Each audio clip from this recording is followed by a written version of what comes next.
Okay, so nice. So this um, last week, what did we do last week? So we worked on the source demo page, right? And a week before that, we worked on the Selenium web forms.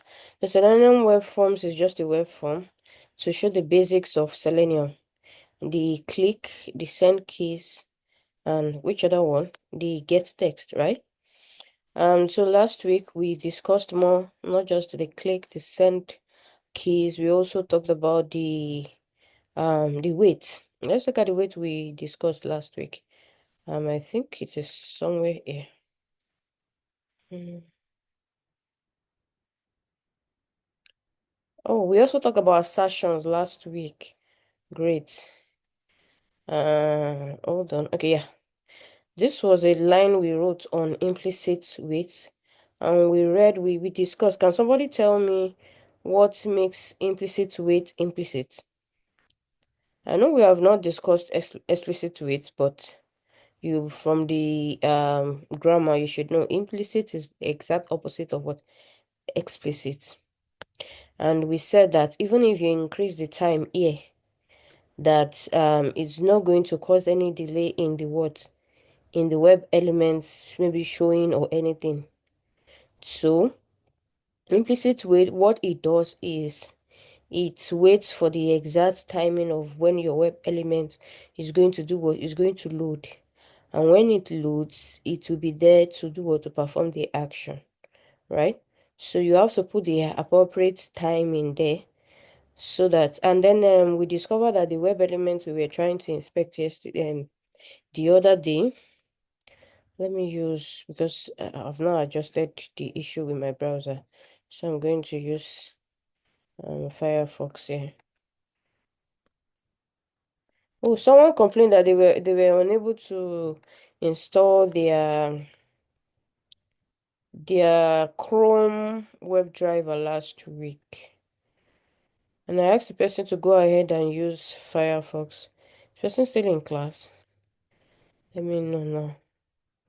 Uh, I think it was Aridono. Aridono, are you in class? Okay, so we said specifically that when it comes to weight, you see that as you logged in, there's nothing indicating that maybe this page is being delayed anywhere. It loads instantly, but you will not always see this instant display of elements for all web UIs. There are applications that take times to load, that takes time for their element to be clickable, and so on, right? And so that is the essence of the timing you have to put there so that by the time it gets there it will not now be looking for your element, and if it doesn't find it it will fail, and you will start wondering, is it my code, is it the application? All right, so yeah, that is the essence of what wait time, and this is how Selenium defines it. There are the manual.timeout dot implicit wait, and then you put the what, the time unit in seconds. I think time units can also be in minutes. Let's see. Yeah. Yeah, it can be in seconds, days, hours, microseconds, milliseconds, minutes, and so on. Hmm. So we just use seconds. I wonder if an element takes 10 minutes to load, what kind of application that will be. In terms of performance, that is so not it. Okay, so usually we just stick to what, the seconds, because of course we are quality engineers and we don't want applications that will be dragging. We want, if anything, it should load, it should do everything but in seconds. Okay, now let's proceed. No, no, no, before we proceed, we also talk about assertions, right? I've not reviewed that part. So we said that in order to be sure that the expected result is what it's the actual result you see on your web page, just like you do in your manual testing, we use assertions to confirm the truth. Okay, so when you see something like assert true, assert equals, you want to check if maybe a text is as displayed, just like what you see here, is displayed, get text, is equal, expected, comma, actual, and a lot of other things you will explore on your own as time goes on. The most important thing is for you to understand the basics of what this does, right? Okay, so that is the essence of what assertions. And this assert true is directly from TestNG. Okay, so when we imported them, the TestNG library, yeah, right? We what's the name now? We are we are assessing the assert, all right? The assert library from what? From TestNG, and then from the assert library, we are assessing what? The assert true class, all right, from assert. And then there's also the assert equals, and there is more. So if I say assert, okay, now see, I pressed assert and I can see more. There's assert true, there's assert equals, um assert not equals deep. There is assert not equals on its own. Assert not equal. There's assert true. There's assert not null. There's assert same, and so on. Okay. So that's for you to verify or that the actual result you are expecting is what, I mean, that the actual result you get is as expected. That is what verification. I think I also said something about validation. Validation comes into play, especially when you are dealing with user authentication and maybe some API authentication. So you want to validate that some of the responses you are getting is as expected. For example, in this project, we had login test, right? So we had login test where we discussed some users, standard user, although for because this is a test site, we might not know what the standard procedure for password writing is. I sent us a link regarding how you, as an automation engineer, how you do validation in just one method, just one or two methods, and you are done. You are not trying to say to check for invalid username, and then no, you just say invalid username, correct password, incorrect username, correct password, and all of those things that you do when you are doing manual. You don't need to do all of that. You just need to write one method that checks all of that, and then you call them. In your test cases, when you are calling them, you are saying for valid user, so, for invalid user, so, and that is it. Or for any other users you find in your test case, in your scenario, as the case may be, you call the what? The validation method, and you are done. So let's move on to today. Today we are looking still into, I've mentioned the things we are looking into today, so we will quickly just go into them. So last week, I think we got to this part where we said add to cart, but we didn't do the remove from cart, and we didn't do this other parts that also talk about remove. Okay, this one I think is almost the same thing. So we just do one remove and then maybe do a checkout and a continue shopping. Okay, so let's quickly do that. So we'll come back here to our inspection. So we have mappings, source demo mappings. Okay, someone said, can we separate these mappings based on maybe the test scenarios or based on pages and all of that? Yes, you can separate them. So it depends on the project you are working on, how voluminous it is, and all of that. So, but I will put all of this in one page so that we can easily access it. This is a small test project. So let's inspect one of the, okay, we did cat button. Is this cat link, is it correct? Last time I checked, this is this cat here. This cat here, let's see how it works. Okay. So when you're inspecting, you click right on this inspect icon and then click on the element you are trying to inspect, then it will highlight it for you. Okay, so highlighted here you have, what do you have? A link, a shortcut link. So I can copy, let me see, what did we use the last time? Let's try to use this expert. I don't know what we used. Okay, we used link test. I'm not sure this link test worked the last time. So let's see if we can use expert. We've not used expert in any of our work yet.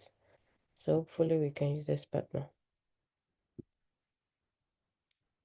Okay. Oh, this expert is not going to fly. It's too long.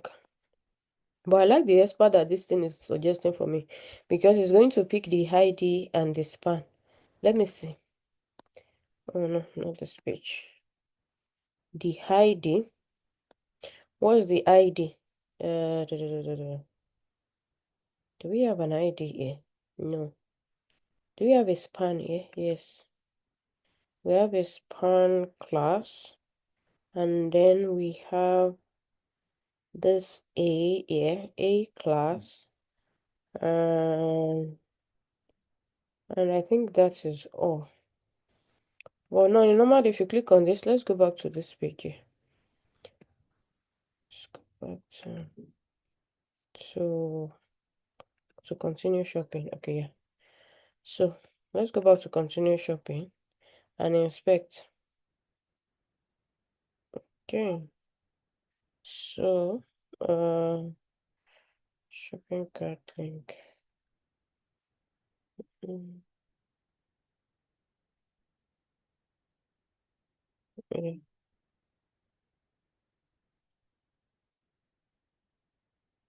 Okay.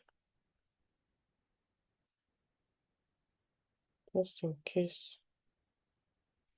Mm,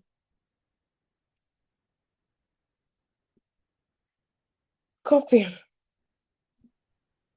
Okay, so I love this, but I know you guys are going to ask a lot of questions. So I'm going to remove it for now. I think it's going to fly with that though, but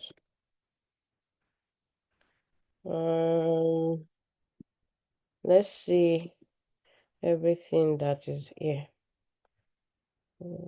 Partial link. It's not a link test. I think it's a partial link. Partial link. What God is there here? Okay, partial link test is a text. Is a text and there's no text here. Okay, so let's see another thing we can use. Let's look for another element picker we can use. Um, aha. There's a shopping cart container here. Shopping cart, batch, span. Aha. There is. Okay. There is a. Aha. So this is it here. So we can use this ID. This is still highlighting it. So let's use this ID instead. Aha. Yeah. You know the reason because I saw my IntelliJ suggesting a shopping cart container. And most of the time when you see CSS selector, it's always like the hash of the ID. As time goes on, as you use elements, you will understand what I'm saying. Okay, so we have, let's use that ID. I think we're not inspecting it very well before. Yep. So finally, I get something more accurate here that you can also see here. Okay. Let's hope this will work. Mm,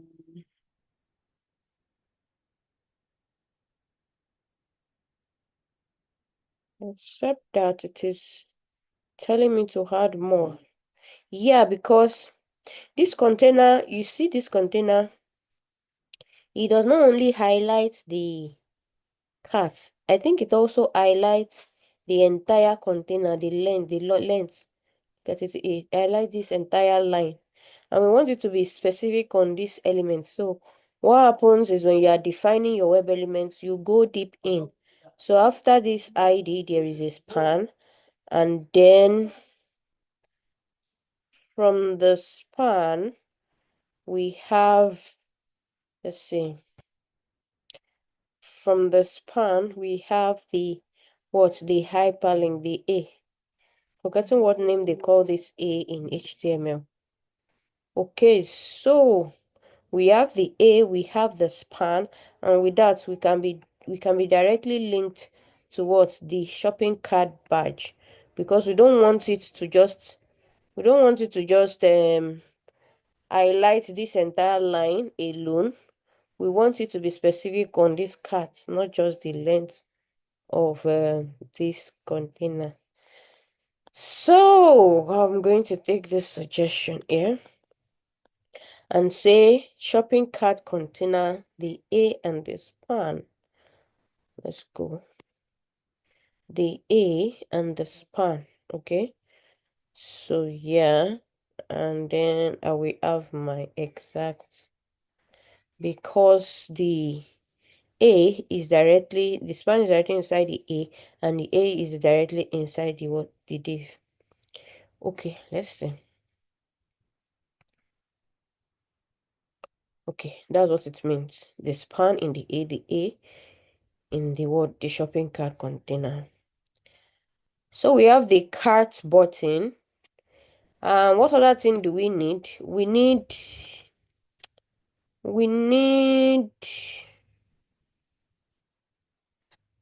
the remove button. The remove button has an ID, remove source lab backpack. And it has a class this. So I'm going to go for the ID, definitely, because it's always quite more accurate. No, this is how the accuracy goes. From ID to CSS, from CSS to experts. Most of the time, you find your accuracy that way. So always, if there is ID, you go for it. If there's CSS, you go for it. Or expert. Okay. This is not what I'm doing. I'm doing ID. ID equals, I've copied it already. So that's for the remove button. It's even suggested the remove for me. Okay, so I have, let's close this one. I have the remove button. So nothing do I want to do. So once we click on this, so once we click on this card, I hope the remove is the same as this remove. Let's see. Is it the same as this remove? This is ID remove source lab bolt t-shirt. It's not the same. Good. So wait, what was the ID that we inspected? Yeah. Remove source lab backpack. So it's the same remove button. So I'm not going to inspect it. I will just call the same remove button. See, remove source labs backpack. Remove source lab. Oh, it's not the same. Bolt t-shirt. Okay, let's see. Let's go back. Go back to shopping. So this remove here is backpack remove. And this remove here is what? Bolt t-shirt remove. Okay. So let's rename our button. Remove backpack button. Okay, so since it's not the same, remove. So what other thing? So let's see. Hmm. Continue shopping. Continue shopping. We have ID. Continue shopping. So let's pick this. Copy.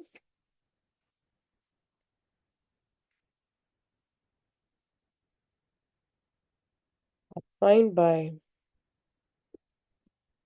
ID. ID what?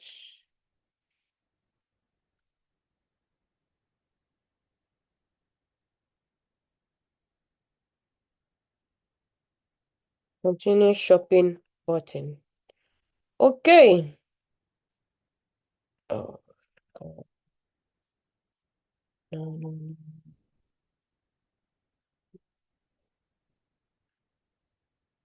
Okay, so continue shopping button. Hmm. Let's just stop there. If you continue shopping, it will take you back to product.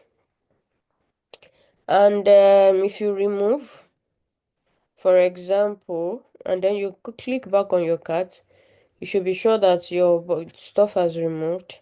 Let's see if we can do one assertion here. Where should we put the assertion? Okay, there's checkout.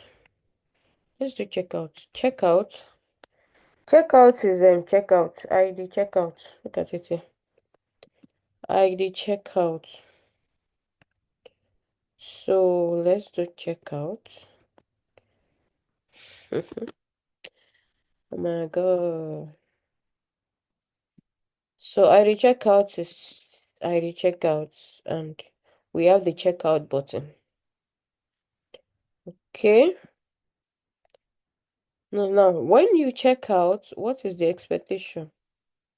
Oh God, I'm just looking on the printers. When you check out, what is the expectation?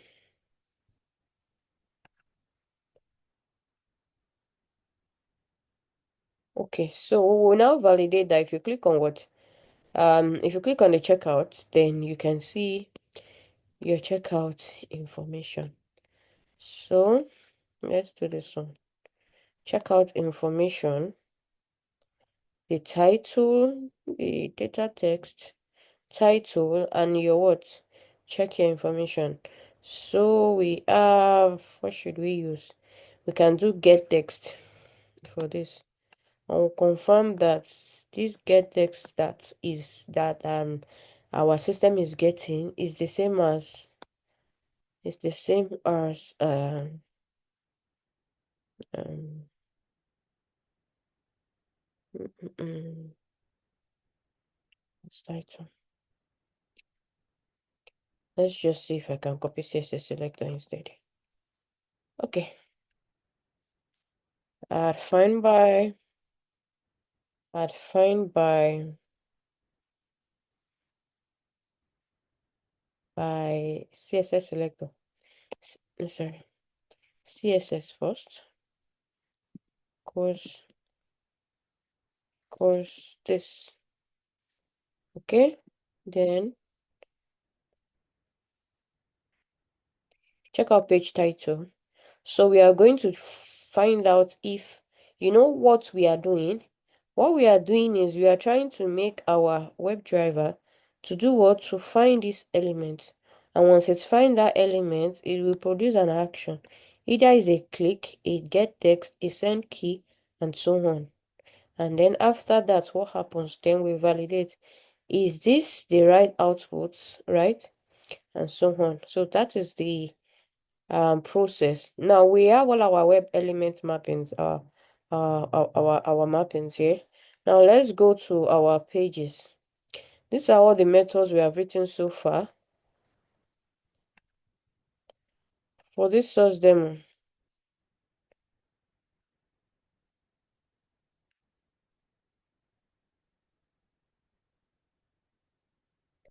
Um, so we have all of this. Now, what do we want to do next? We want to click on the remove back button. It has even suggested it. You know the reason this is suggesting this? It's suggesting this because we already have something like this in the mappings, right? So we can go on and accept this suggestion. Um, by the way, this is the place of AI code suggestion. I will explain better by the end of this training. How you make use of code completion and some other plugins on your IntelliJ. Yep. Okay, so we have click remove backpack button. Mm. And there's another one. Click checkout, click continue shopping, and maybe click this. So we have done click on card button the other day. Okay. So you can say continue shopping and checkout button. Now the last one will be the one we want to assert. The one we want to assert, when you check out, you want to assert that your checkout information is here. So what do we have? We have return get text. I already said it. We can use get text. Yeah. Okay, so it will get that information. So the text is going to get is this check out your information. That is the text. Okay. I think that's all for the methods. Now, how do you write your test? I said it last time. In your test, you follow what? Your test steps. This is where the place of manual test cases writing, this is where it comes into play. Where's my test? So we have the add cart test. We have the login and the logout. So in the add card, I can add more tests here and say, okay, so let's see, did this one work? We logged in with the user. We click on the login button. We confirm login text. We click add to cart button and then get the price of backpack. Let's run this again. So this test is to get the price of backpack or what? Because if it's just to add to cart, then we will just stop at add to cart. Let's see what this is doing. It's supposed to execute on Firefox.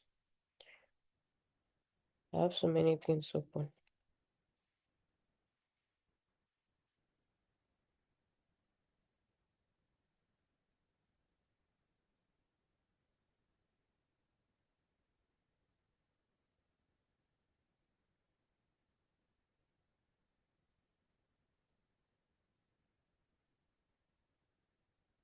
Hey, now it's up. Let's see.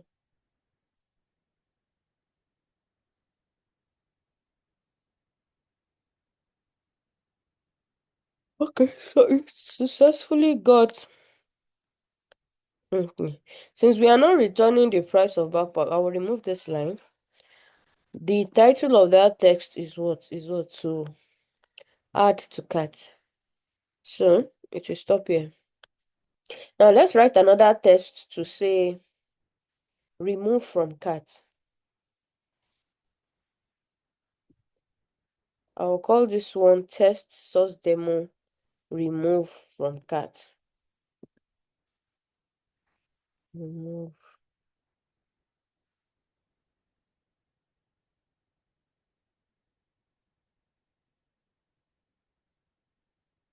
Okay. I have remove from cart. Da, da, da, da, da, da, da, da. So where will my action start from? Click on the login button, get confirm login text, click to, let's see, what does the manual process look like when you want to remove from cart?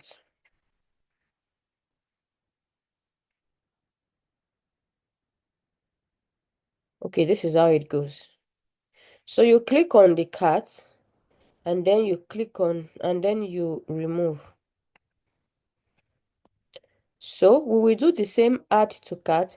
It will get to here, to this place, because you have to add first before you remove. So you click on the remove from cart. Does this not exist? Remove backpack button. Then why is this giving me error here? Okay, so let's look at the method. Remove, click. Oh, this is the method. Okay, let's just copy and paste it directly. Da, da, da. Okay, so that's the method. So we expect it to do what? To log in to get the login test, blah, blah. Click to add first. Then when you click on add button, what happens? Then you click on the cart. We have to click on cart first before we now remove, right? So what is the method to cart button? Oh, sorry, let's go and check again. What is click cart button? Um, click add to cart. I think this is it here. This is it here. Should be cart icon though. We can rename that. Okay. So we have. So click on the card, then remove. I think that's how it works. Then remove. Let's do that again. Continue shopping. You come to something like this. You had. You come here, and then you remove. Okay. So let's see how this works. Mm. So when we are done writing this test, I will show us how you execute this on your test ng XML. Um,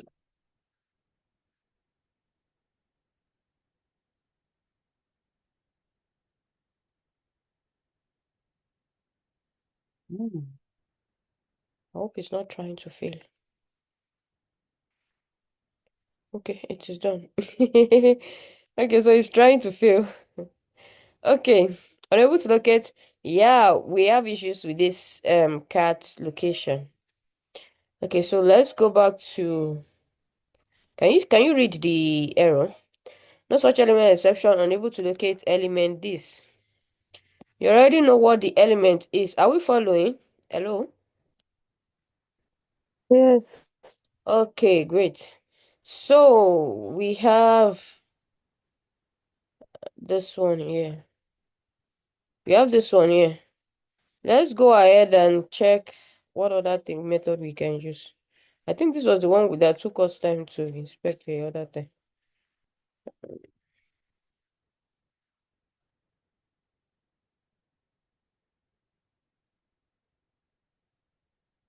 It's the one that took us time to. So let me just copy. I hope this one will work. I'm hoping so. Um, CSS selector.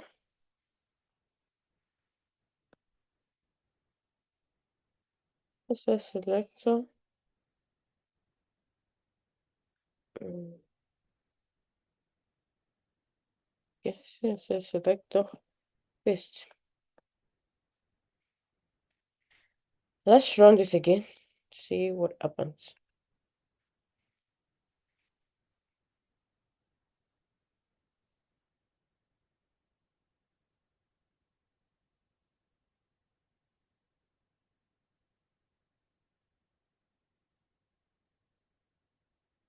Okay, beautiful. So it works well this time. Interesting. So every time you see that the way you inspect is not so good, try it again and again. There is no way. I think we made a mistake earlier. Once you click on your, once you load this your dev tools, what you will do is to exactly click on the element. And what I did right now was to just right click and copy the CSS selector. Most of the time, the CSS selector are the most sure way to get the right elements. Okay, web elements. So, yeah, and that was what we did. So let's continue. I think we have that test case done now. The next test case should be um the next test case should be okay, so remove from cart. So we can say sorry. We can say add remove continue and check out. Yes, continue and check out. So we have continue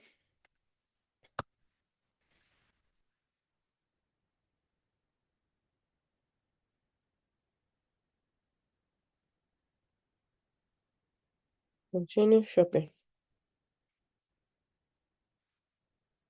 Okay, so for continue shopping, you see continue only after you have added something to cart, right? So we can remove this line because you don't need to remove. You just need to be what? Click on the cart button, then click on what? The continue.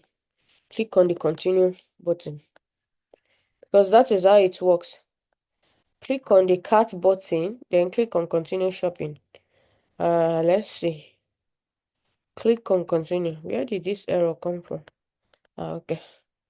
Okay, yeah, we have to change this test name. This one is going to be what? Continue shopping button. Continue shopping button.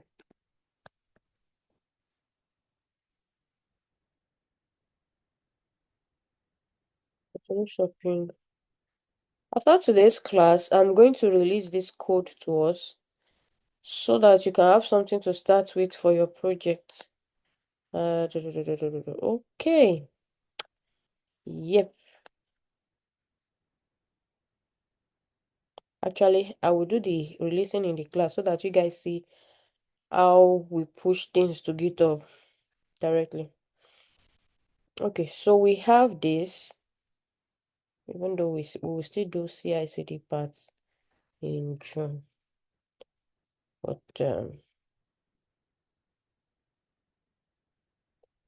okay, continue shopping. So let's execute continue shopping.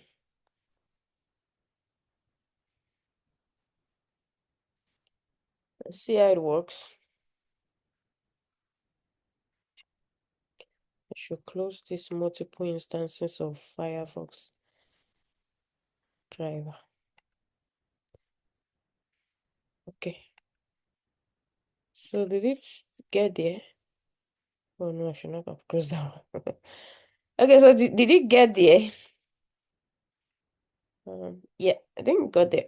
We got it to continue shopping. Great. Let's run it again. I'm not sure I saw it. Okay, so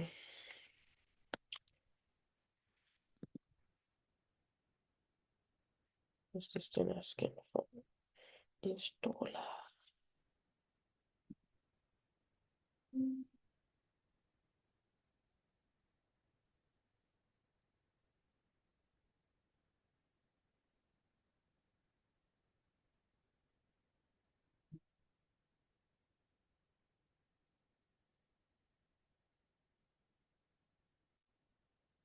This thing is running.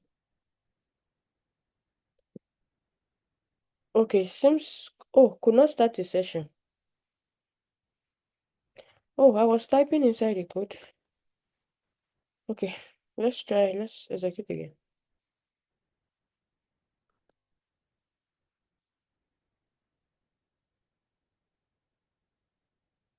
All right. I was only trying to start the Firefox browser again. I think that was what caused all that. Source, source, um, let's go. Okay. Now let's see what this thing is executing.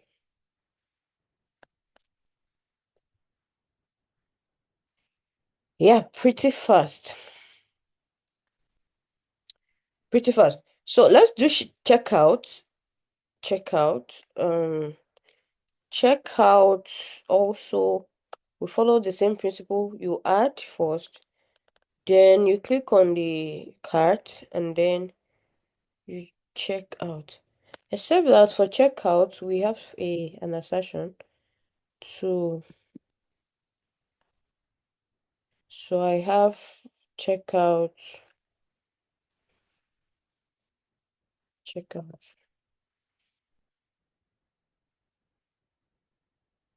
So for checkout, login, click on article, click on car button, click continue shopping button. So there will not be continue shopping, but there will be checkout. Click on checkout, and don't forget we said that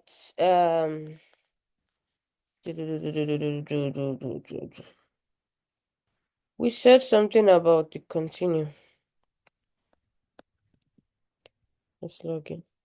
Um,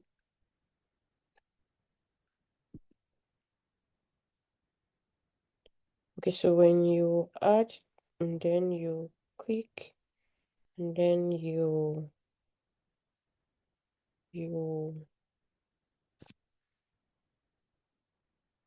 mm, and then you continue.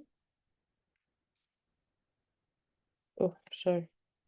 What are we doing? What are we? Check out. And then you check out.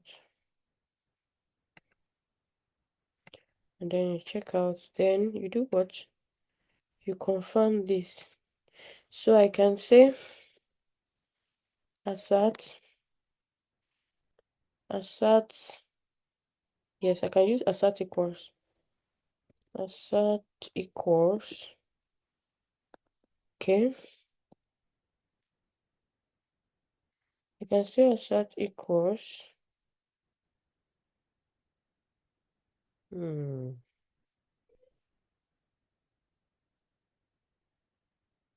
Now assert equals.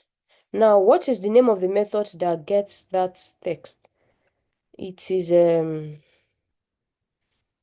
this one. So what do we do here? We come here and say what am I copying? I guess I didn't copy it. So it is on the source page dot ah it is on the source page dot this method. We are calling this method, remember? Okay, yeah. And then now when you say equals, it means that we want to confirm that this test that this thing has gotten by itself is the same as what I am writing here. And what am I going to write here? What I'm going to write here is this. Okay, so I'll confirm that the text it gets is what is the same, is equal as this. Now, let's execute this test.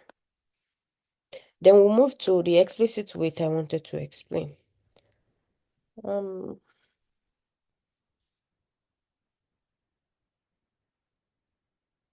Okay, so we have that. Good. Now, talking about explicit weight, last week we talked about implicit weight. However, Selenium has is what? Explicit weight. So you must know that every automation framework or language has the way they define their what? Their implicit weight and explicit weight. But all the same, generally, the kind of weight you have is what? Implicit and what? Explicit. And this usually comes up in interviews. So you need to understand. Now look at this explicit weight. See how it is defined.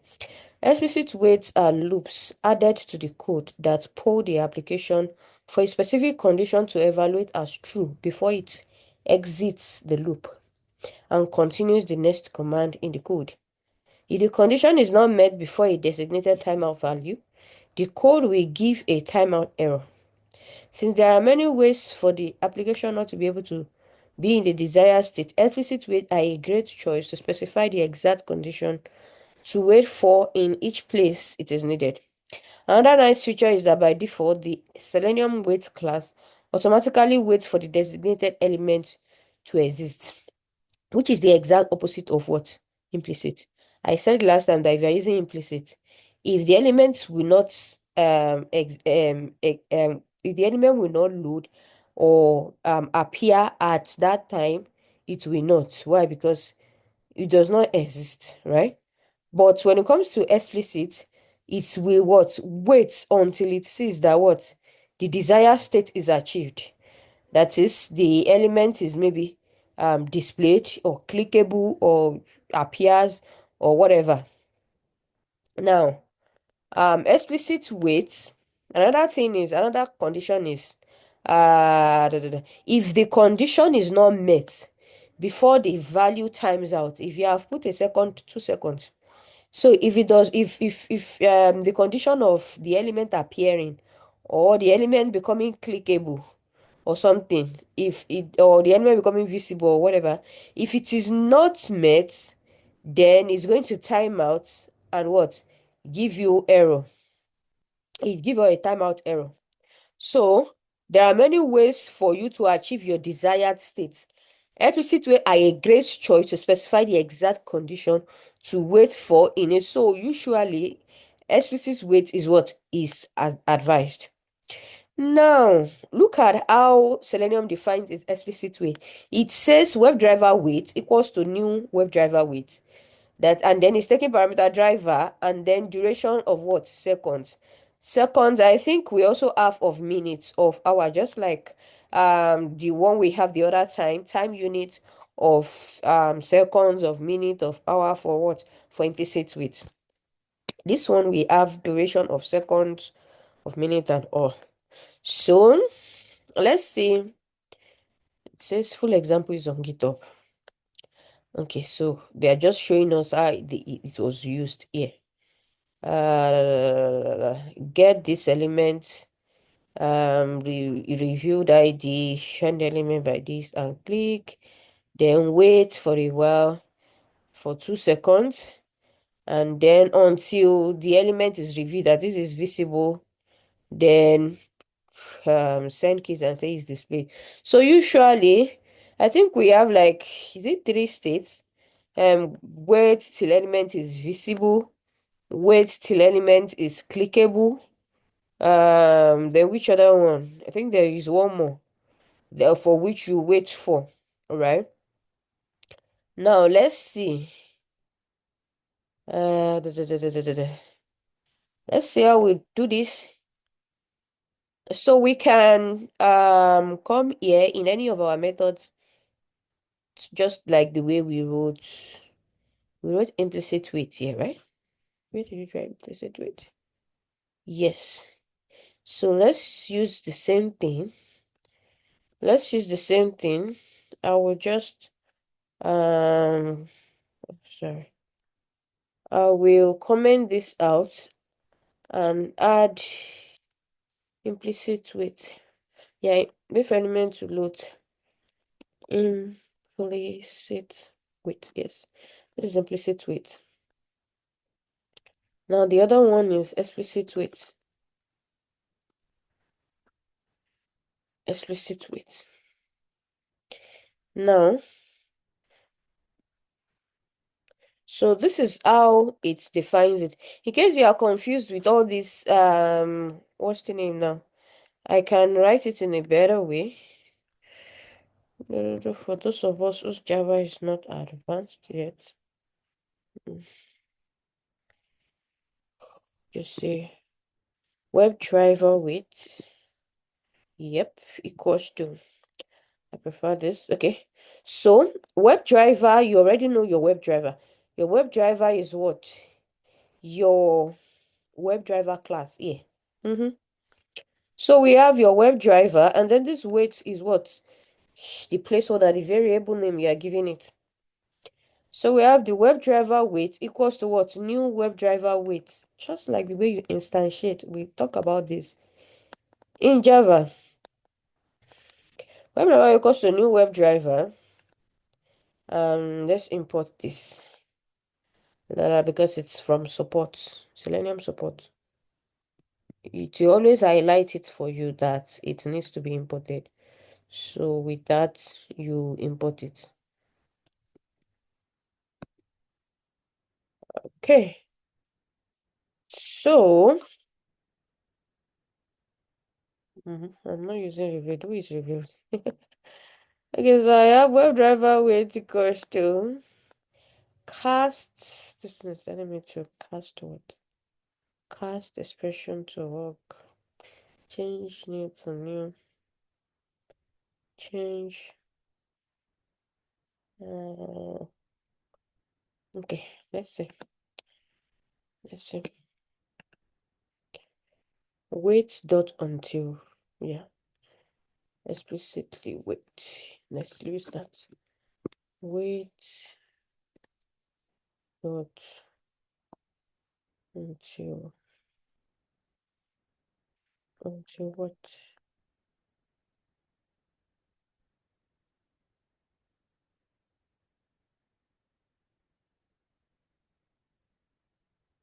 Um, until. mm,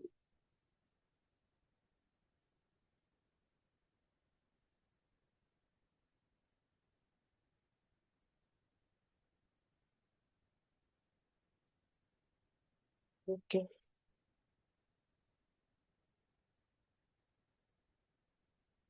I should have this. I'm confused.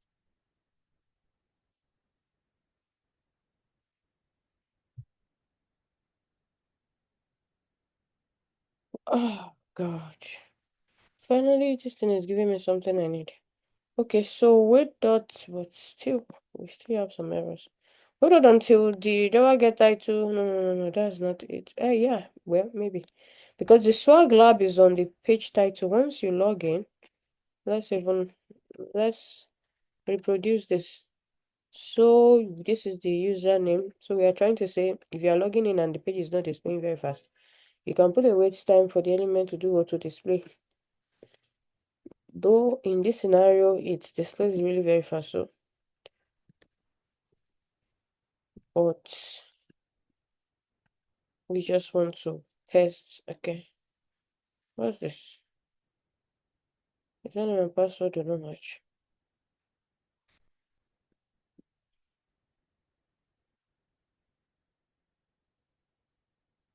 Okay, so wait until you see Swag Labs. Java.get title dot equals Swag Labs. But I have a problem here.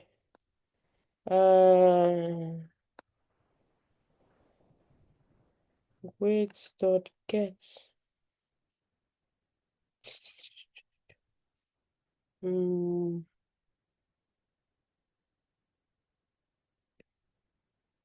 Let's see.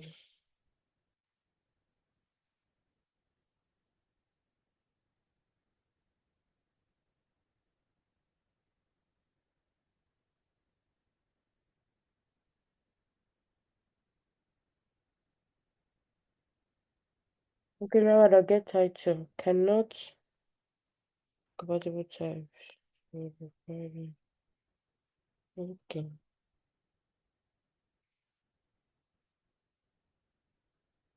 Cannot resolve method get item. Mm-hmm.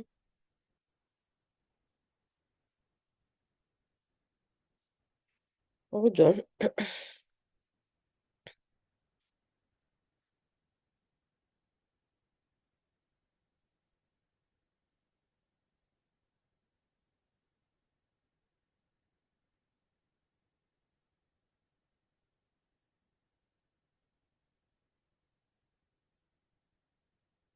Right. Let's try this again. WebDriver with WebDriver, WebDriver with.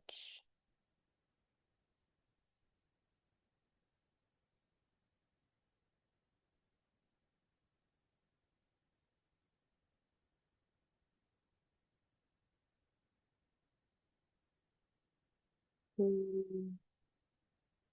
Hmm. WebDriver with.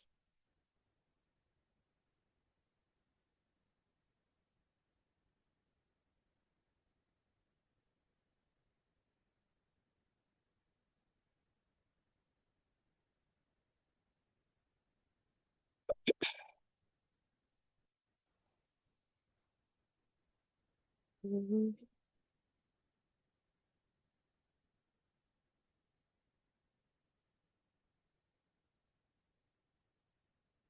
Web dot until what? Until um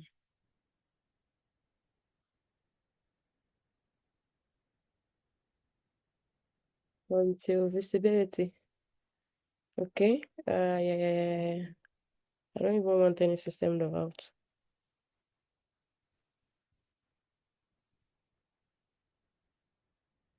Okay, I think I like this one.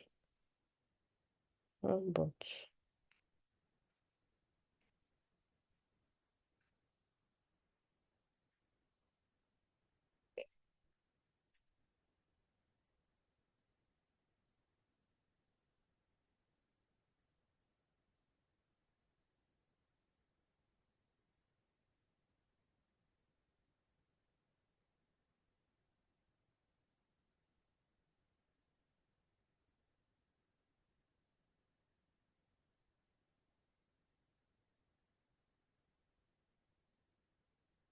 okay.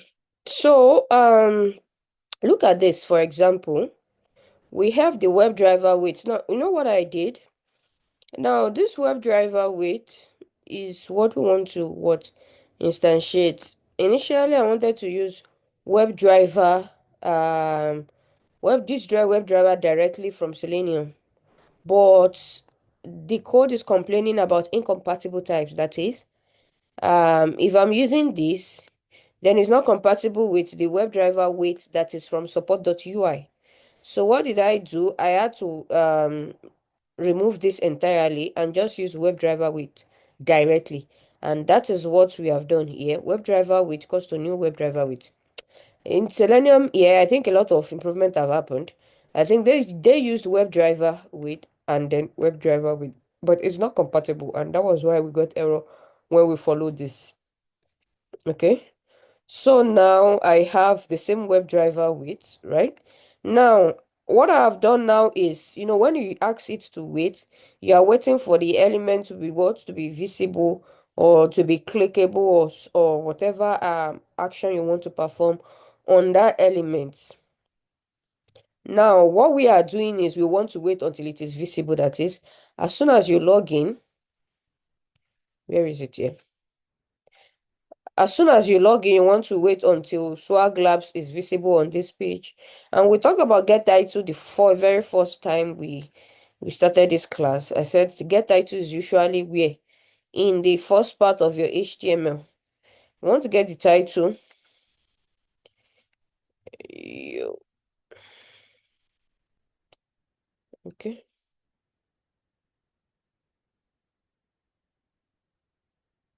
A page title. I don't know why I can't see it very well. Yeah. Let me use Chrome. If I use Chrome, I have so many things opened. Hmm. Okay, so source lab. Let me use Chrome too. Yep.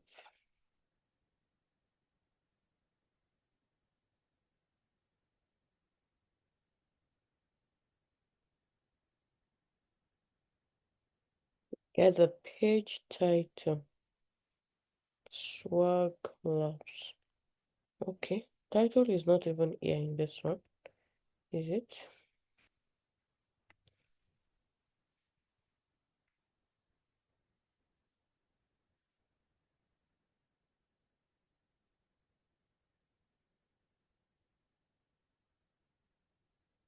Okay. So it should be here. Well, it's not here. Okay. I guess it has been hidden by CSS. Maybe CSS has hid it or something. Okay. Okay. Okay. So we can use, of course, get title to get the title. I think the one we did the last time was. I think the one we did the last time. Don't take me there now. Where is it again? Swag Labs. Okay, so I think the one we did the last time was Selenium web forms. Yes, I remember. Selenium. What is that page again? Is here. So we inspected this and yep, this is the page title web form, which we got directly. But I'm wondering why there is no title. So when you say driver.get title, this is what it means. You want to get the title of this web page, you have what web forms here.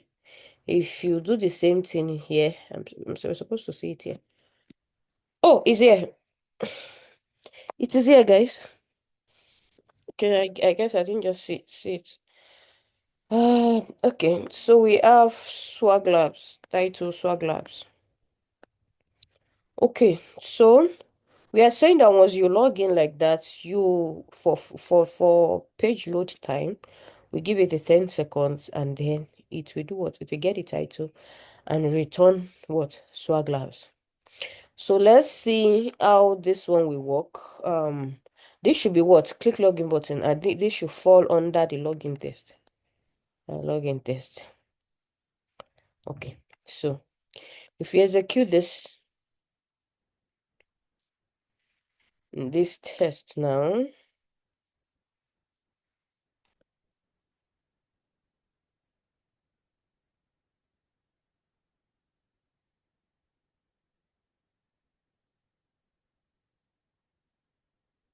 okay. So what do we have? Get title. Okay, I didn't ask it to. Okay. I think I understand. Input username, password. Click login button. Click login button, and let's see. Um. Oh, okay. I think the issue we are facing right now is that this application itself is very fast. It's not going to have, it doesn't have any page load time. But this gives you an heads up to know how to use what the explicit with. Now, there is another thing before I jump from explicit with to talk about your project. Before I leave the explicit with, there's another thing we need to look into. Let's see. Um,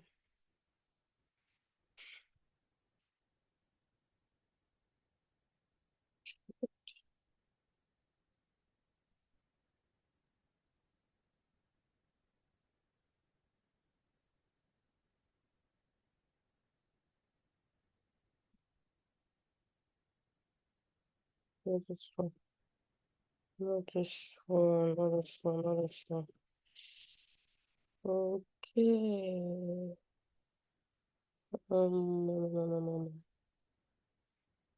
Hmm. I just want to be sure I'm not omitting anything before we move on.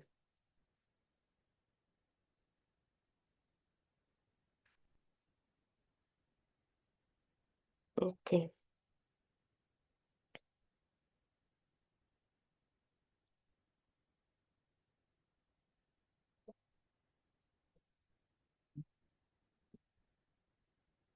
Okay.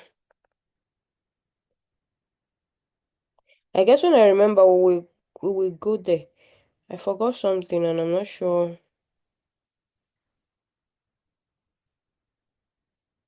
I think I remember. So there is something called interrupted exception.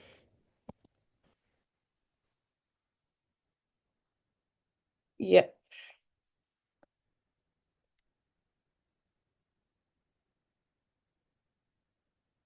So we've talked about element not being visible, some element taking time to be visible.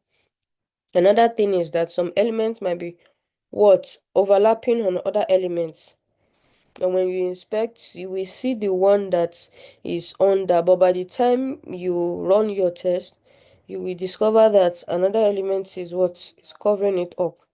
So when it comes to this kind of case, we call it what element click intercepted exception. Okay, intercepted exception, but I don't know.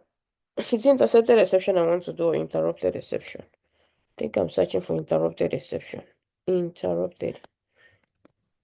Interrupted. Intercepted. Interrupted exception. Da, da, da, da, da. Exception. I wonder why it is not here. Exception.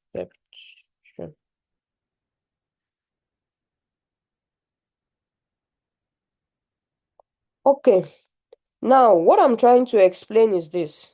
When you use the interrupted exception, you can actually make the process to sleep for a while.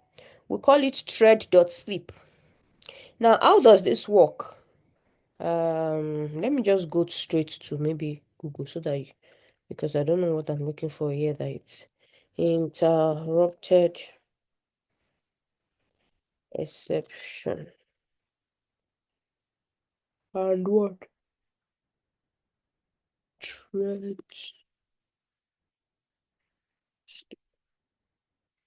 No. Java sleep and interrupted exception. Oh, no wonder I can't see it in Selenium. It's totally Java stuff. Okay, let's see. This is how it works. Hold on, let's try cache. Um,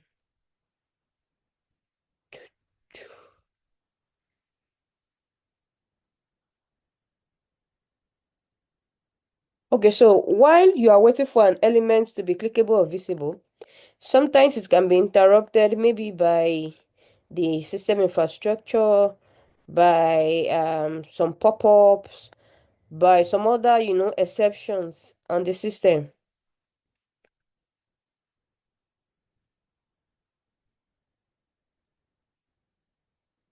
right? So sometimes this kind of thing can happen. And when it happens, you make use of what? Um, See, let's read this. When a thread is waiting for a monitor lock and is trying to access a code block that is locked by some other thread, it enters what? The block state. A thread can be put into the waiting state by various events, such as a call to wait method. In this state, a thread is waiting for a signal from another thread. When a thread either finish execution or terminates abnormally, it will wind up in terminated states. All these ones are just the process that happens behind the scene. So what is an interrupted exception?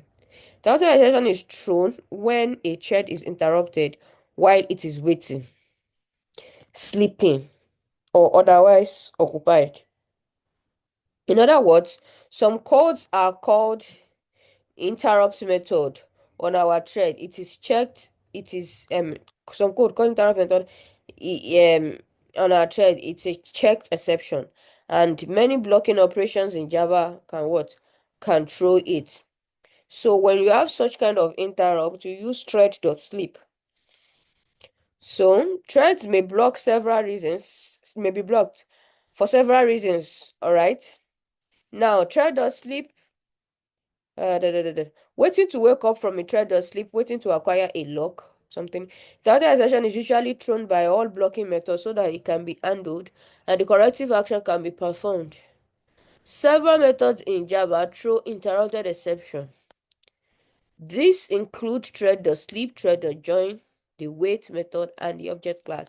So the fact that we treated wait now makes me remember that there's also something called thread.sleep. Now, this thread.sleep, the way it works is when an element that is to be clickable or visible becomes what?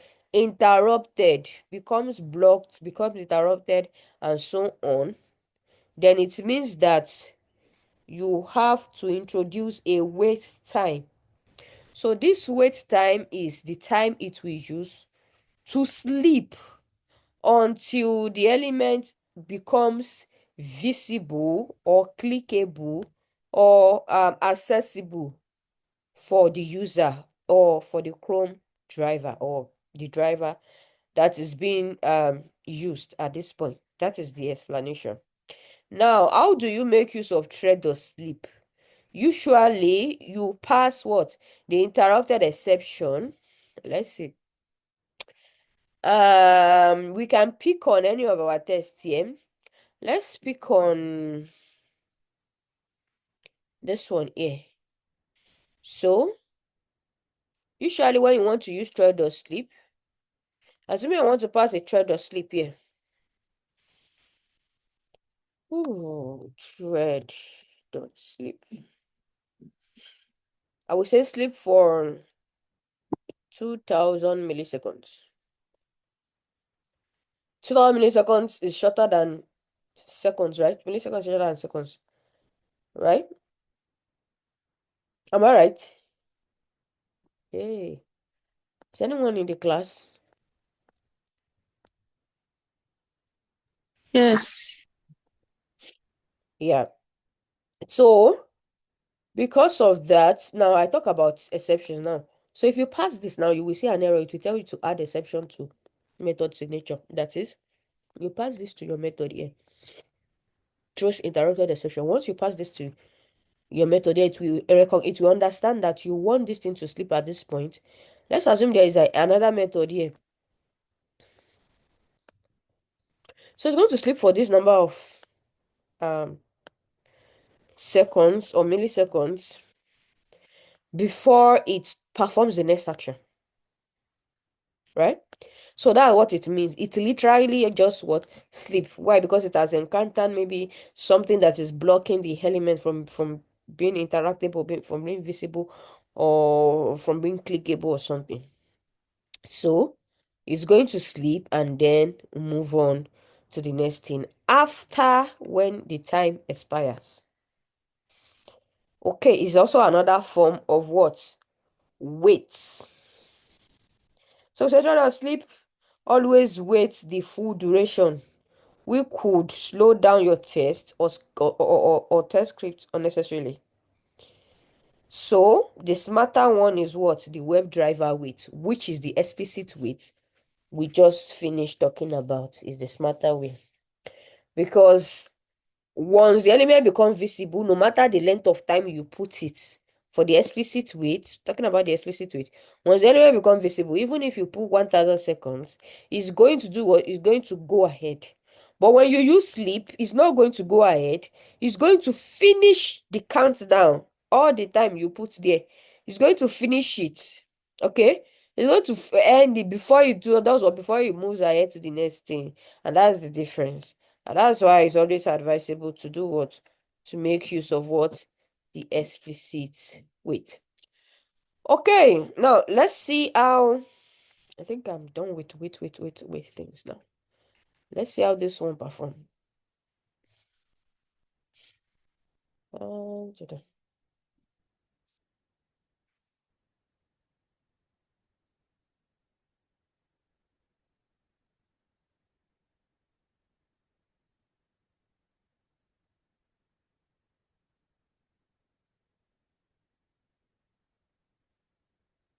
Okay, what's this one supposed to do? Okay, let's assume we put this sleep time before it clicks the button. Okay, let's assume this is what is happening.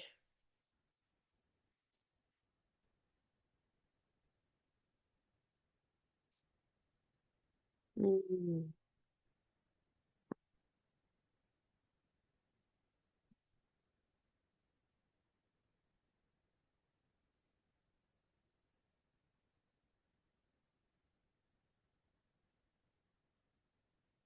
Okay, anyway, milliseconds is really very short.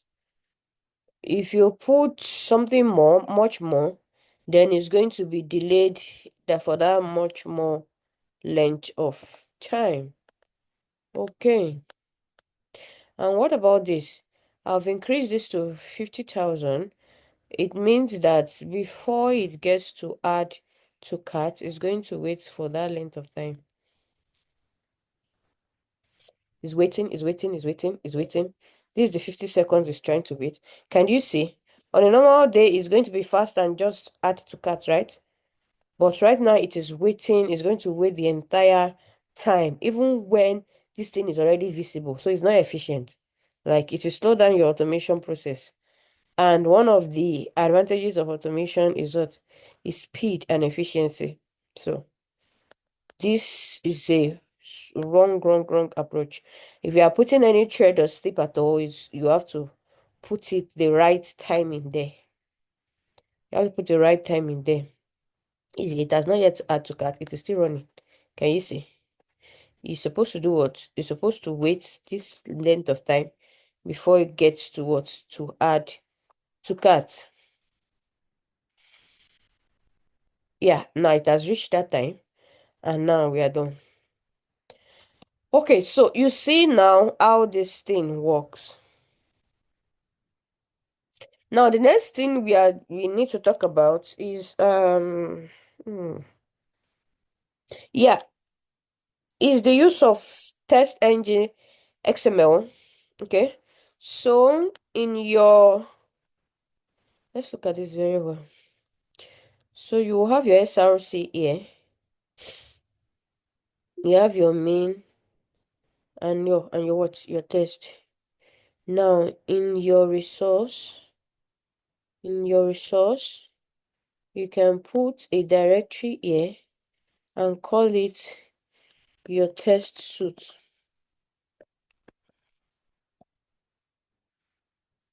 So inside the test suite, you can say source demo.xml. Source demo.xml.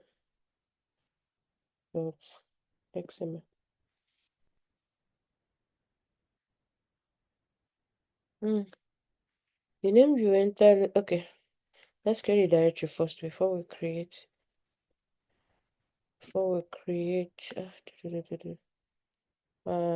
directory first. Test suite. Then I will create um source demo.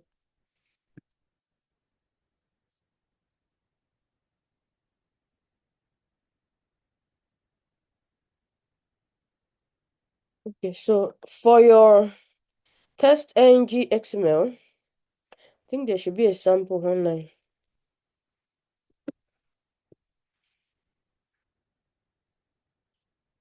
For your test ng XML,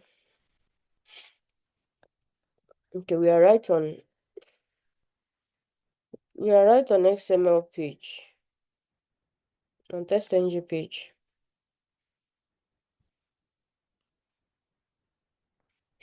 Okay, this is how it goes. This is it. This is an example here.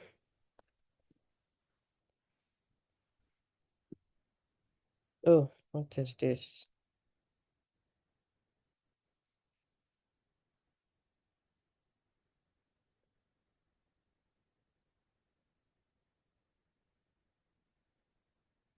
Okay, because it's an XML, it has its own what's the name now? Structuring. But I think that we have the suit, we have the text, we have the parameters. If you want to add parameters, sometimes the parameters can come from the test cases because yeah, it's under test. So you have conditions before you run this test. This is the email, this is the password, this is the blah blah blah. Yes, and then you can write another test and so on. Okay, so we'll run one, we execute one, yeah. So we have the test name. I'll call this one QFit automation class.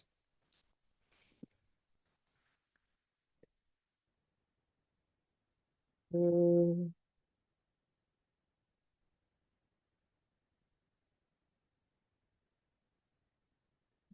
it's going to be the test name.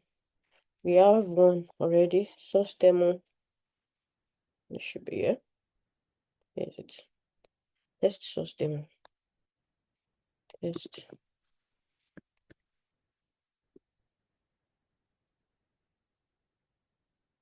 Okay. For now, we don't have parameters. Going to remove that, and then we have the class name. So dot qafit dot source demo project. This source demo project. No, it's going to be dot test.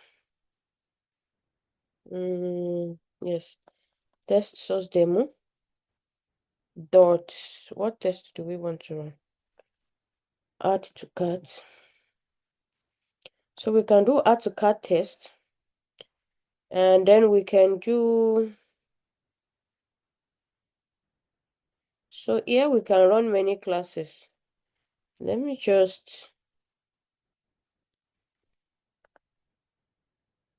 let's say in the second one we want to run let's see, do I want to run in the second one? Test Selenium web forms.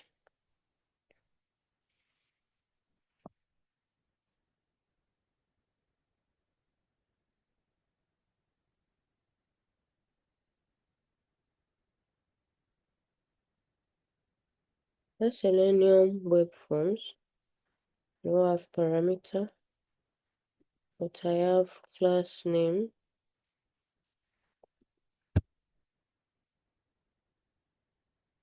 Dot this dot test Selenium web forms dot this one. Now here we have more than one class, so we can have, we have the login. You have to cut the login test and the logout test. So if you execute your this XML now,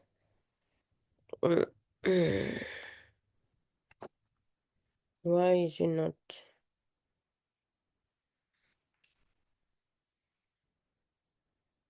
Maybe because I didn't name it.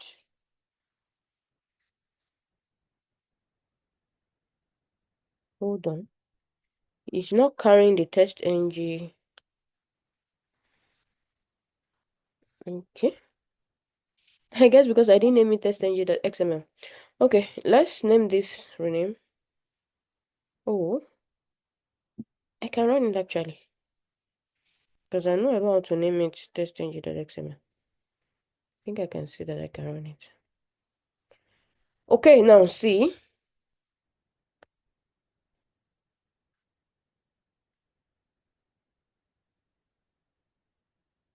It's going to execute every test in that suit.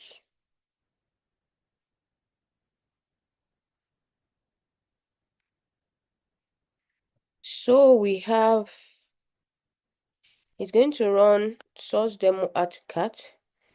Is it will execute login test, or how did I run it? Oh. I think I ran only la la la. Only source demo.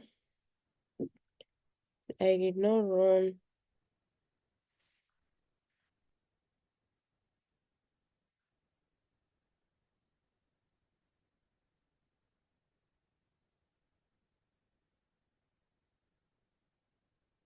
There's something wrong with this Selenium web forms that I wrote earlier.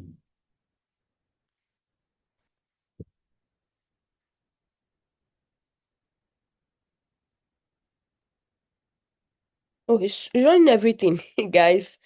I think I'm just checking what look at it. 8 tests. 3 out of 8 tests. So it's running everything. That's exactly what I want it to do. So that is the essence of your test ng.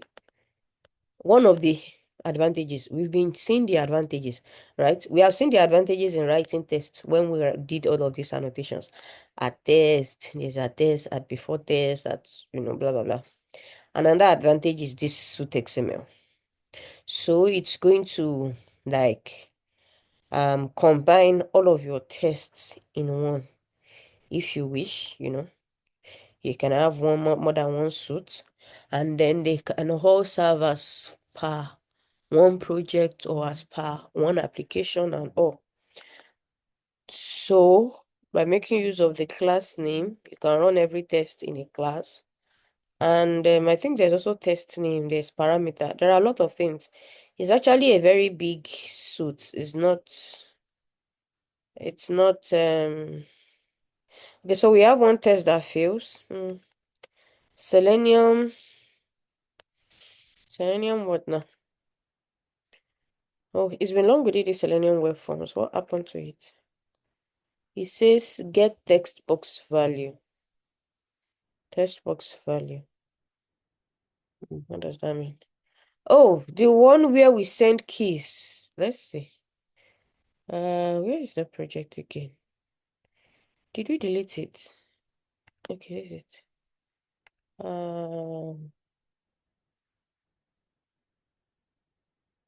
This one here. No, this one here. It cannot locate. It cannot locate the text box. You can't locate the text box. So that means that we have to check the mappings for text box. We used name, right? We used name. So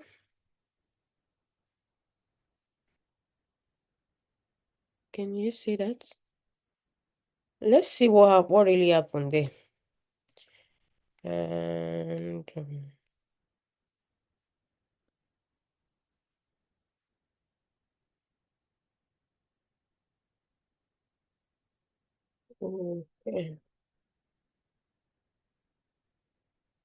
Our Selenium web forms, I think I opened it recently. Okay, yeah. So this is input. Yeah, we have class name. Yeah, look at it. So it's supposed to locate it, right, guys? Yeah, it's supposed to locate it. So what exactly is the reason? So let's see what action comes before the fill. Mm, that is the driver. But we should not have any problem with the driver. But let's see if we can change this to ID. Okay, ID.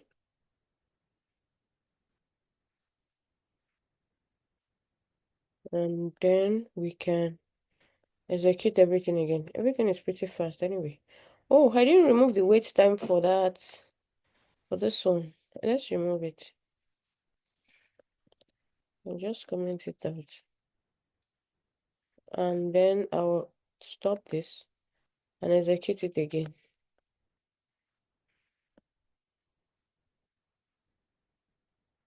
Okay. Now, guys, while we are working on that, while this one is executing, the next thing is to discuss the project you'll be working on. Let's see the time. We don't have much time left. So it's better we start talking about. So you see this project, the class that we had last year, we on a manual testing bootcamp, we used this same project. However, we pull it down after a while. So it took some time to pull it up again this time around. And I'm not so sure if the configuration is right. There will be a lot of bugs, definitely. And that's why I'm giving us this to work on. So this is the project here.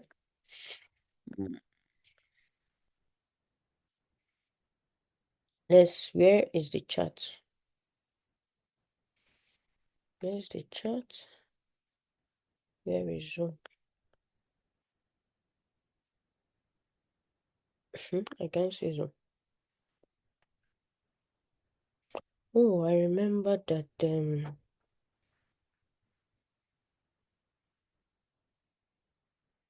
okay, I remember that. Yeah, I minimized it.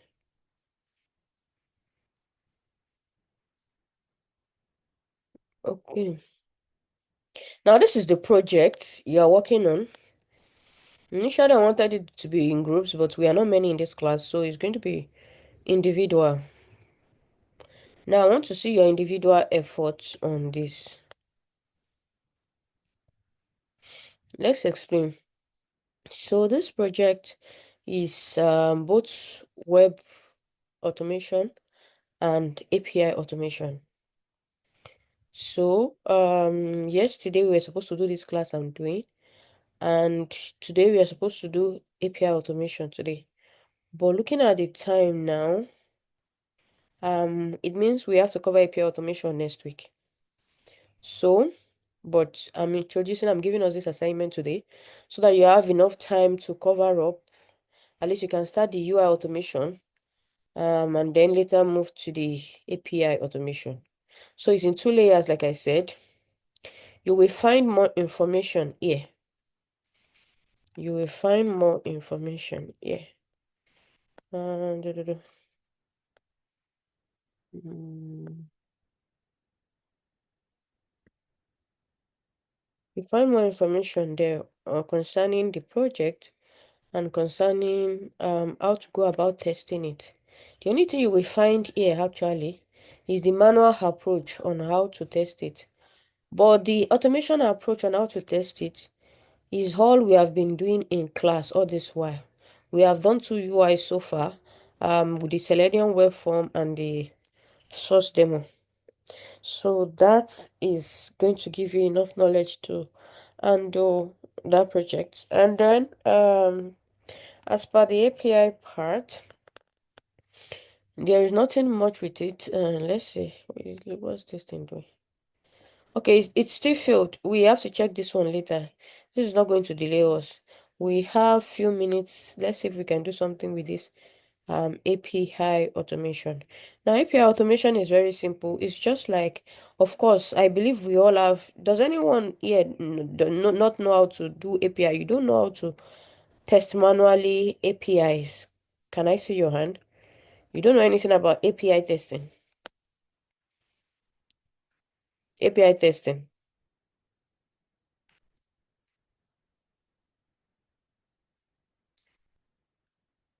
Is there anyone like that? Hello, okay, Misola. Yes, Okay, you don't know anything about API testing. Just the manual I API know testing. little. Okay, okay. So Yes, maybe we should just do just manual little. API testing so that you see what because we will do the automation next week. Um, uh, yeah, I think that's kind of has delayed some of the goals for this week. Okay, so for manual API testing, a lot of us know how to make use of what? Postman. So if you go to your Postman, that means you have to download Postman, by the way. Download Postman, it's free.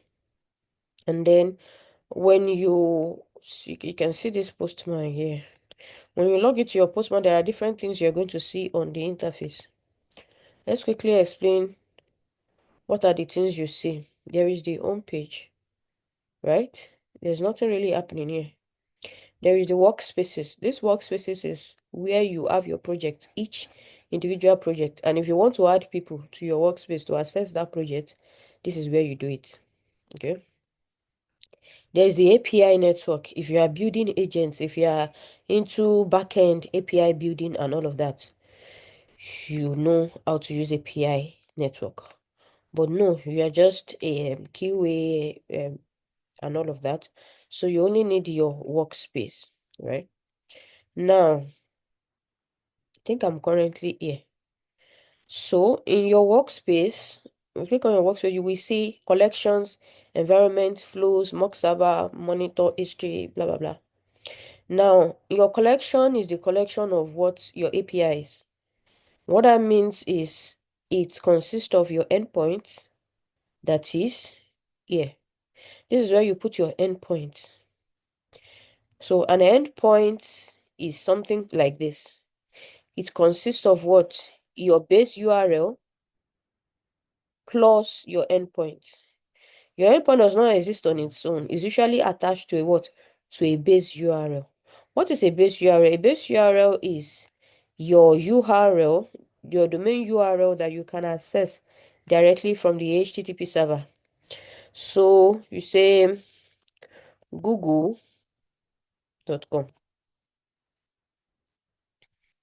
This, my friend, is what? Your base URL if you want to test Google. However, Google probably have a lot of other endpoints like slash search. Slash search is an endpoint for Google here. There's slash web HP, whatever, slash this, slash that. Now, if you are to test that, right, it means that you are going to combine both the base URL and that endpoint to test that particular endpoint. Search endpoint, login endpoint, register. Like the first demo we just worked on, there's what? The login, there's the logout, there is the add to cart. Each of this can be what? An endpoint. So when you are doing this, you put them here, the base URL and the endpoint. Now we have something called HTTP methods, right? HTTP methods. What that means is they are the different kind of test method you can carry out on your what? On this your base URL and endpoints. So we call them HTTP method. The common ones that you are the ones you see here. They get, the post, they put, the patch, delete, the add, and the options, right? Most often, all of the time, they use at least four: get, post, put, and delete. Okay, so you learn how to use it. When you are saying post, we are saying we are creating a new resource on the server, something new that is not there before now. And usually, um when you create a resource on the server like that, what do you have? You have created, go back, go back to my workspace. Go back to my, sorry. You have created, which is what? HTTP 201. We have something called what?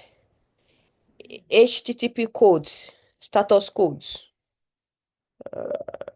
collections. Okay, this is what I wanted to say. There's something called HTTP status codes. What HTTP status code does is it shows you the status of what?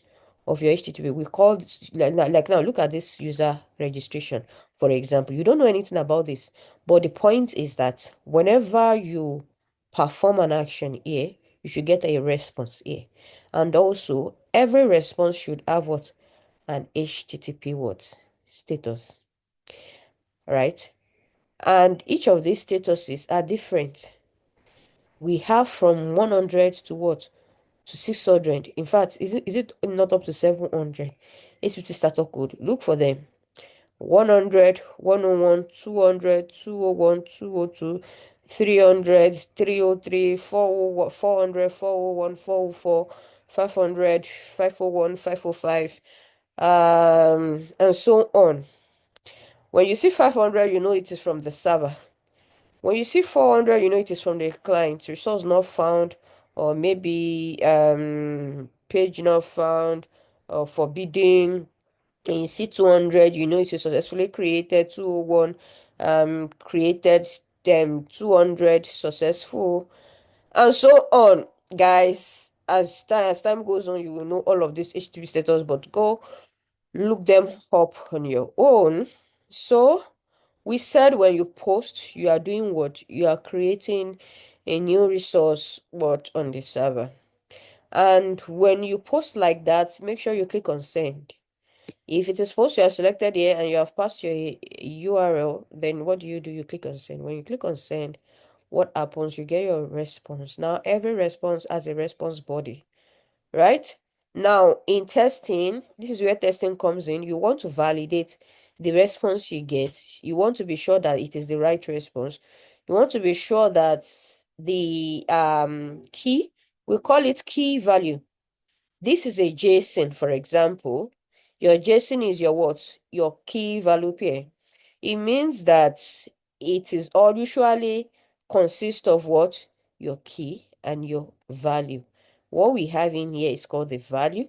What you have in here is called what? The key, right? So you have your key value, you have the body of your response. Now, it is not only in response that we have body, we also have body in your request. So what you are doing here is what we call requesting.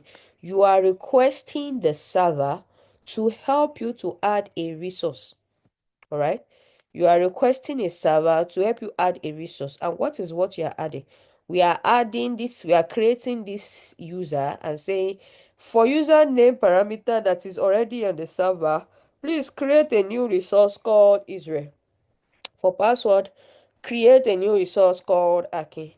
By the way, you can also pass the same as raw data, maybe raw data JSON. And you know, when you write that, it has to be in what? Key value pair. That is something like this: username and what? Username, whatever username you want to create, comma, password. It is the same thing as the form data you saw just now. So when you are passing your request, you can either make it into your raw JSON data, or you do what? You put it into your key value form data. The form data is very simple for, especially for those coming up with testing. So you can easily just say username, you put the name, password, you put the password, you put your base URL and your endpoint, you check this and say, oh, I want to post, and then you click on send, you know, that kind of thing. So you now get a response that say, oh, successfully signed, or oh, successfully this, oh, blah blah blah. And you also check, verify it against the status code here. Is it created? Is it, there's also another way you also check some stuff. If you go to the console here, usually the last request sent. Okay, so this is the last request sent. You're on register. You will see that you will find the request headers, everything. I mean, it is here too, but in this part, you get the exact information. You have the connection, the content type, the request body. You will see the request body that you pass, username, password. You see the response headers. You will see the content type is applications like JSON. You will see every kind of information that you want to see regarding this request. All right. So this is also the kind of thing you see when you inspect your web browser and you check the network part of it. There's a network, not this one. When you check the request headers from the network, you check your body and all of that. You can also check it from what? From your browser, from DevTools. That's also another thing. In case you don't know how to use DevTools, we've been talking about inspect for a while now. It means that you are checking DevTools to do what? To inspect whether you're on elements. If it is elements, you are trying to maybe get elements, but it is beyond elements. From console, you are getting information from console. From network, especially, you are getting endpoints. You are getting feedbacks, requests. If you click on any of these, you will see the payload, you see response, you see preview, you see a whole lot of information about the application you are testing, right? In fact, not only that, there's also another thing called applications where you get to see session storage, right? And you see local storage and a lot of things that you are wondering how, right? So, just a bunch of a lot of things that will help you facilitate your testing process. Okay, so that is that. And if it is get, now look at get. I think there's one get here. This get here, you can also get it via your browser directly. I think the only thing you can really do on browser is post. But if you post from here, you can inspect from your browser the response. So look at this get now. This get is a method, right? HTTP method. We have passed in the request and the endpoint. This endpoint is just version 1. You know, the base URL is qatest.qaf.at, right? So if you do this, and this is the response that gives you, welcome to school API, right? So you see that this response is 200. Okay. Yes. This one is 200. Okay. It's different from the 201 created, right? Yeah. Okay. So, they are all good. When you see 200, you see 201, they are all good responses. But there are also the negative responses that will tell you that 404 and all of the rest. And then you have to find out where the issue is coming from. So usually applications are divided into two: client to client, in fact three: client to client, client to server, server to server. Okay, now what we are doing right here now, we are getting a resource from the server, right? Now, this is like our client, and then there is a server somewhere that's also interacting with some kind of database somewhere, that when it's now fetch it and then send it to the server, and then the server will now do what? Send it to us. And a lot of other things taking place behind the scene. And that's why we call it application interface testing. API is application interface testing, right? By its definition alone, see, if you ask what is API, yep. By its definition alone, I don't want all this your big definition. Yes, this is exactly what I'm trying to explain to you. Where is the image now? Okay, so this is the image here. We have the client, the internet, the API, the server. Simple. Okay. The internet is connected to the API somewhere, connected to the server somewhere, and then you are the client. Let me see if there's another image. Yeah, this one explains it better. Oh, am I hearing my voice? Okay, okay. We are almost done. The time is almost okay. So we have the end user here, we have the developers, we have the API, we have the database somewhere, which I've been trying to explain. That as a user, you get the required information from the app. What other thing? You design your API, da, da, da, da, da. So, what we are trying to say when we are talking about API is that for this get, you are trying to retrieve information from the server. You are not doing any other thing, you're just getting. From that word get, you are getting. From post, you are creating, right? And then for put is a little bit different in that the resource already exists. It's not new, but somehow you want to add something more to it, to that same resource, right? So you put, And that is different from add. There is add too. I think there is a type in nuke.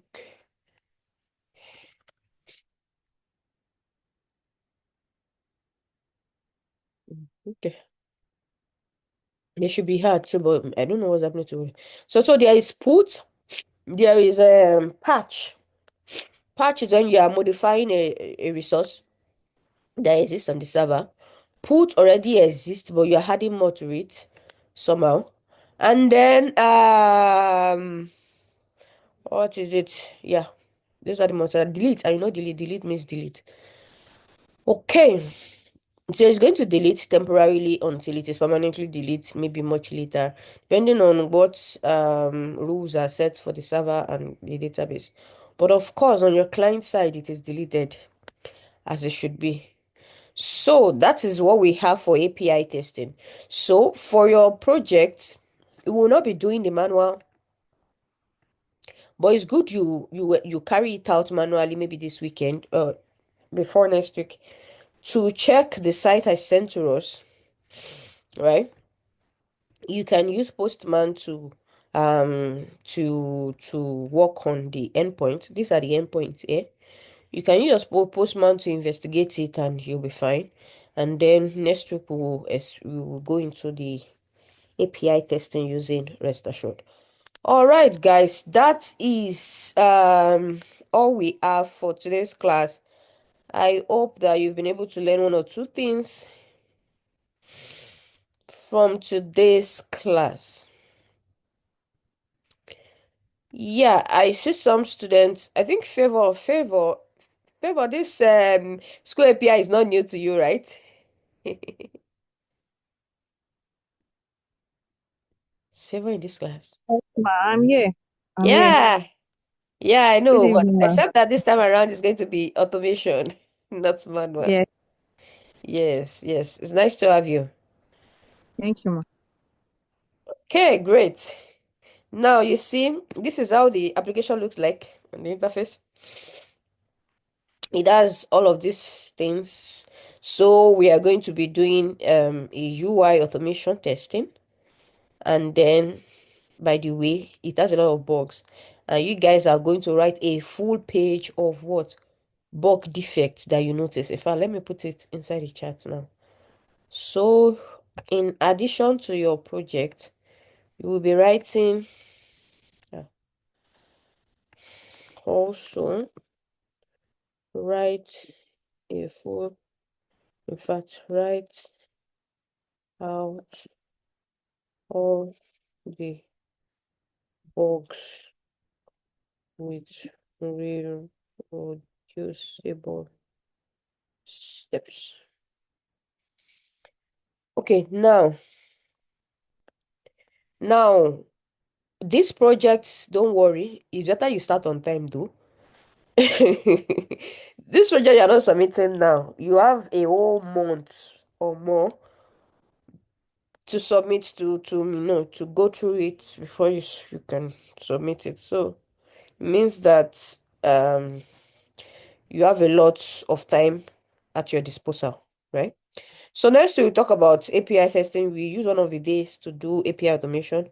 And then the other day, the following day, we will start our framework building. So for the whole of for till the end of April, let me stop this recording. Because we are done, yeah.